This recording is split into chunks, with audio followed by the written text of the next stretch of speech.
Hi there, guys, gals, and non-binary pals.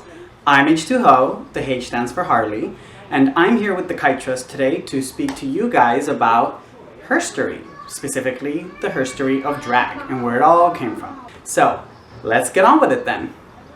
Alright, so the 1930s was a crazy time for queer people in the States and all over the world.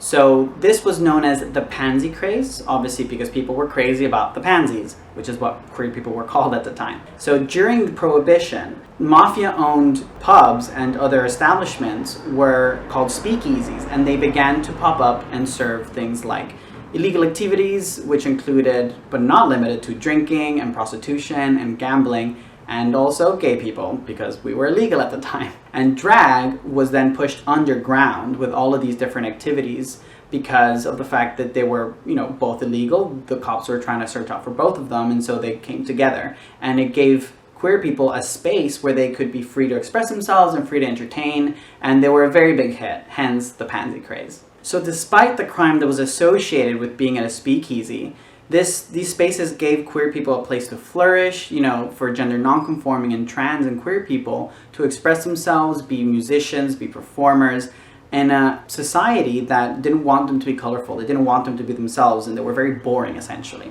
So this was the perfect place for them to spread their wings. And as is usually the case, while many Americans would outwardly bash or not support the queer community, they did, though, love hearing about and knowing about all the drag balls and all the performances and going to these speakeasies. So again, there's this two-facedness where you like to enjoy our culture and you like to see us perform and be our beautiful, colorful selves, but not when we want rights or when we want to be treated like everybody else. No, we're just to be looked at like zoo animals. I guess some things never change. And now, by 1932, the term drag was headline-worthy all around the world. As an example, from an article from the Afro-American newspaper titled "Queer Sex Busy Planning Drags," meaning the queer sex, which was queer people, were busy planning drags, meaning drag balls. This newspaper article described a ball that had 300 attendees. The participants were described as the third sex, which at the time was a term that described same-sex attracted feminine men or masculine women, what we just nowadays would call, feminine gay guys or butch lesbians. Paris and Berlin were two cities in Europe that also had very similar nightlife and celebration of queer culture at the time. In Berlin, you would hear performers singing Das Lila Lied, which means the Lavender Song. I don't speak German, so sorry for the pronunciation. But this was actually one of the earliest songs to celebrate homosexuality very openly and very explicitly. I really suggest you go listen to it. It's very beautiful, very catchy. You want to bop to it. This song was a gay anthem at the time and also still has status today. It has a lot of relevance. Every European capital at the time and a lot of cities in the US had very similar scenes to this. So Jean Mallon started his career in drag as Imogen Wilson, but it was as the tuxedoed MC of Club Abbey that he, as it was put at the time, gave Broadway its first glimpse of pansy nightlife.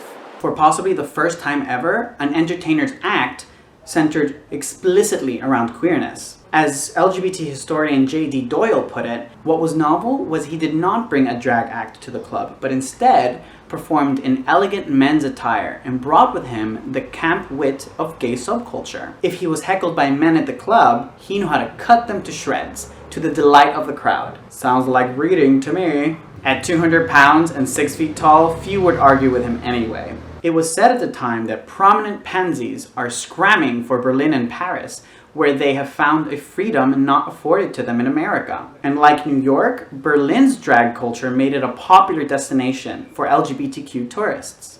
Unfortunately, at the time, many regarded the country's tolerance around this topic as part of its decadence or its sort of moral downfall. And unfortunately, Hitler's rise to power saw a lot of these establishments, whether they be clubs or bars, etc., closed because of this. And also, he very famously or infamously burned a whole bunch of LGBTQ knowledge and books to erase them from history. And that's part of the reason that we don't have a lot of these texts and a lot of these books that we should have around this topic still. Nazi stormtroopers tore at the heart of the cabaret scene in Berlin, arresting anybody who was considered entartete, which is the German word for degenerate.